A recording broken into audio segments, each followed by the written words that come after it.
everybody, it's Tiger again, and we're going to blaze through these patch notes. And as you can tell, this is the upcoming update for Legends, and it's Sea Giants with a beautiful picture of the KMS A-Gear. So here's the maintenance times and update size, not really important stuff. Here's the video, which we're not going to watch, but if you want to, I'll link it down below for you guys to watch. It's a pretty good video. Alright, Sea Giants. Here's a code for 6 camos. It's right here.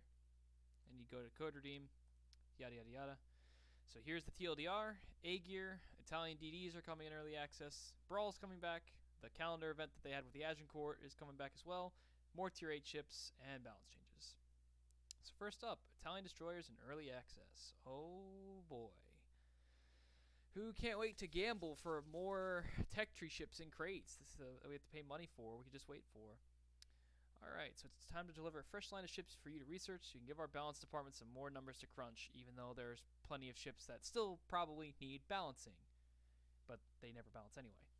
So they have a special engine boost consumable that's more powerful, but it doesn't work as long. Okay, that's interesting. And they have the exhaust smoke generator, so we're basically getting Tech Tree Paolo Emilios. And they're getting SAP and HE for their main guns. Interesting.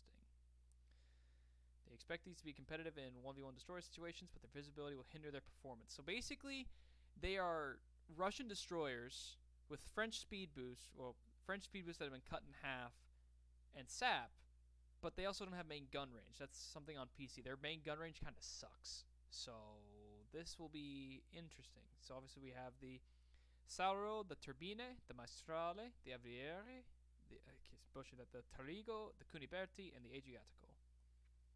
Which the Adriatico appears to be kind of like a Tashkent lookalike, kind of. Not really. Yeah. And of course, they're going to be available through the crates with the guaranteed ship system. And you'll be able to get them in the campaign and the calendar event that they'll have, which we'll talk about in a couple seconds. So here's the campaign. So we're getting A-Gear, which is Siegfried's sister, but instead of having 6 350s or 6 15-inch guns, she has 9 12-inch guns. And of course she has 2 quad launchers. Now we don't know her secondary specs yet, because on PC, A-Gear used to have amazing secondaries before the whole commander rework, so maybe we could get a cruiser or a heavy cruiser with good secondaries? I don't know, be pretty nice to add something to change the variety, but there's all the goodies. Goodies. We're getting more research points. Okay. And here's all the goodies if you buy it with the doubloon, if you buy the backing. Alright, and here's the calendar event, which is similar to the one for they had with the Agincourt, except instead of it being 3 weeks, we're having 5, so 1 week for every single update.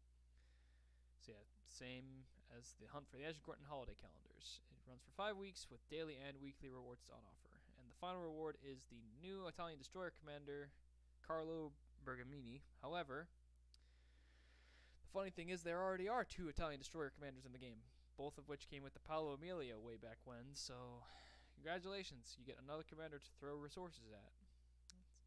It's fine, I guess. Alright. I don't know what this is. Squadrone Sfuggente. I don't know. New tier 8 ships. Brindisi. So the tier 8 Italian cruisers coming. No, they are no, they are not. They're making Petro, Neustrashimi, and Smaland. All right, Neustrashimi makes sense, but they're making Smaland and Petro tech tree ships. Wargaming, what are we doing? They're making more tier 10 ships, tier 9s. Oh no. Oh, it hurts. Because Petro is one of the best ships, one of the best cruisers in the game on PC, and Smaland is one of the best ships in the game. Petro is a tech tree tier 10, but Smaland, I believe, is a premium. I believe she was a free XP ship, and you're making them tech tree ships. Oh no. Oh, it hurts. But maybe this means that Ragnar will be like a steel ship and Holland will be the Bureau. I don't know what the hell they're going to do for Petro, but damn, I was really hoping they'd make Petro a bureau because Petro's so good. I love Petro on PC, and of course we have Lepanto. So another Italian battleship with SAP secondaries. I believe she has quad turrets, so she has 12 guns like a burger, but with SAP and AP. That's sad. Excited but sad. Brawl's coming back. We have 3 seasons of Brawls, and they'll have another post with them. So hopefully, the Brawl will be good again. Oh, great! Arpeggio's coming back to the store. Great. I know like 2 people who are excited for that, and that's really about it. And last but not least, we have some new ships. So once again, Constellation. So the battleship we all saw that was in testing. So she's basically a Lexington, but as the battle cruisers that they were planned as, with radar and torpedoes. So she should be pretty interesting. She also is going to be really fast. I have Constellation on PC, and from what I can tell you, she is a lot of fun because she's fast. Her guns are okay. They're Colorado guns, but they're okay. The radar and torpedoes are a meme, but yeah, I'm excited for Constellation. I might cop it day one. And the Italian destroyer FR-25, which I also have on PC, which is basically what is it? It's the tier 5 French destroyer, but with the Italian. It's an Italian French destroyer. That's what it is. So she has the exhaust smoke generator, sap shells, and an engine boost. So another low tier premium that you'll see, but probably not gonna be contesting the likes of like Z35 or Kid. And finally, the Pan American Battleship Commander is coming. The one that they promised last update, but it took them a whole nother update to make. Take the win, I guess. Not going to say anything about him, but he will be available through a special mission that you'll get while purchasing Atlantico in the store. Captains who already have Atlantico receive the assignment automatically. Okay, that's good. That's good to know that we'll actually get it automatically and not have to buy the ship again. And balance changes, which we'll get to in a second. Okay, we've also introduced new versions of higher tier maps that have been reworked for mid-tier battles. Okay, good. I'm excited to not be playing on, what's that one map? I don't know, but it's the one that we all hate from like tier 4. And 5 new scenarios to battle in from tiers 3 to 6. Bug fixes. Did Wargaming finally listen to the bug changes I've been reporting for like 4 months now? Well, let's see. Incidents of incorrect ship parts becoming damage saturation. No, not really. That's a bug that we knew about, but okay. Fixed ship win rate numbers. No. Stellar clash mode medals. No. Zumo's detectability had a bug. No. Weird turret behavior. No. New Orleans. No. Rather be torched. No. And the collection. There's a collection bug, but no. So they still have not fixed the carrier planes, enemy carrier fighter planes becoming invisible once your carrier is sunk. That is still a bug. There's still a bug where turret X for ship with an ABXY configuration, specifically on Bismarck and Talon, the turret X, so the rear super firing turret will still accidentally traverse 360 degrees. I don't know the exact example, but that still exists in the game.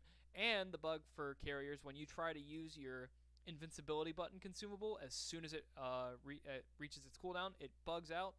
That still is a bug that they still haven't fixed, but, sometimes you do all you can and you just get ignored. Well, and then we also get some bug changes to mobile. Nobody really cares about. And for anybody that had racing Legends tokens, you'll get one token is 1,500 credits. Cool. And, they added frag counter counters for Conqueror, Napoli, and Kleber. Alright, so Kleber and Conqueror makes sense because they've been out for some time. But, Napoli's been out for what? Like 5 months at most? 6 months? And they're already adding frag counters? Wow, they really want you to spend your steel. They really do. Oh, man. But now let's get on to the balance changes. Next. Alright, what we got? Welcome back to the May edition of the Balance Report. This update, we're focusing on some of the ships that appear in your feedback. That's not all. Epic ship modernizations are also getting tweaked. Oh, my God. Oh, no. Alright, so the change is simple. The activation requirements for the modernizations have changed to simply account for damage rather than shell hits, citadel hits, and torpedo hits. I mean, I guess that does make sense for like battleships, because you would never want to run your epic reload mod on like a Marlboro or a Yamato because you maybe get 1 or 2 buffs for that. So yeah, that's what they say. Ships with long reload times are disadvantaged. So to activate the epic stage of your epic modernization now, you'll simply have to inflict 30,000 damage.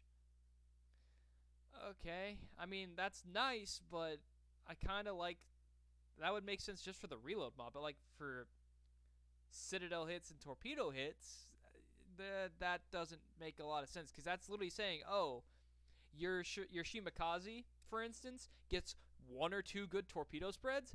Boom. Like, even just 1 torpedo spread can get a maximum epic mod buff in 1 torpedo spread if it gets a lucky enough hits. It's whatever. It's whatever. Alright, next. Ship overview traits.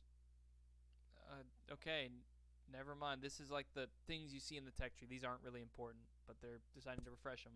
So that's what, we're really focusing on here. Alright. Oh no. Ship balance changes. Did someone say Charles Hughes buff?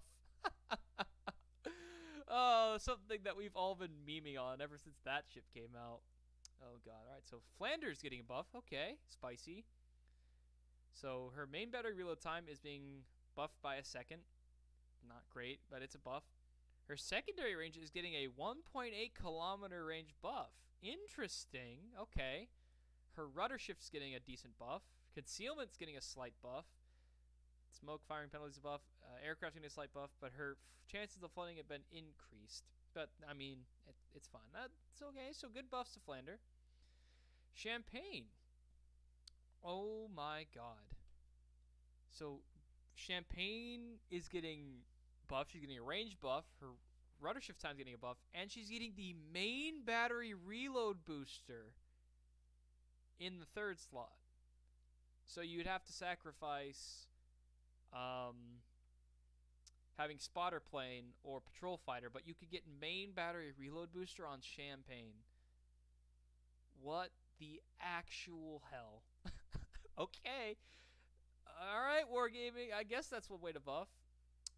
Gascon's getting a buff. So she's getting a straightforward buff. Her reload time is getting reduced by 2 seconds. Range is increased. AP damage is being increased by 1100. And her rudder shift time is getting buffed as well. Charles Hughes. Oh, yes. Charles Hughes is getting buffed. So her main battery reload time is being... Oh, God. It's going from 3.5 to 3 seconds base. Okay, so Charles Hughes might actually be interesting now. Her reload time is getting buffed. And she's getting defensive AA in the 4th slot for free. Interesting. Okay, so Charles Hughes might be an interesting choice now due to her fast reload and defensive AA, so strong AA. Huh. You might see me playing Charles Hughes a lot now at Tier 6. Alright. ZF6 is getting an HP buff, thank God. Because that ship, she's really good, but she does have very low HP, so that's good to see. Toronto. Isn't this one of like the cruisers? Like one of the low tier cruisers? Not really important, I guess. So yeah, I think that's like the tier 1 ship. So they're buffing the tier 1 Italian cruiser. Montecuccoli's getting another buff, and Trento's getting a buff. Interesting. So they're getting a buff to their SAP damage or their HE damage. Interesting, but yeah.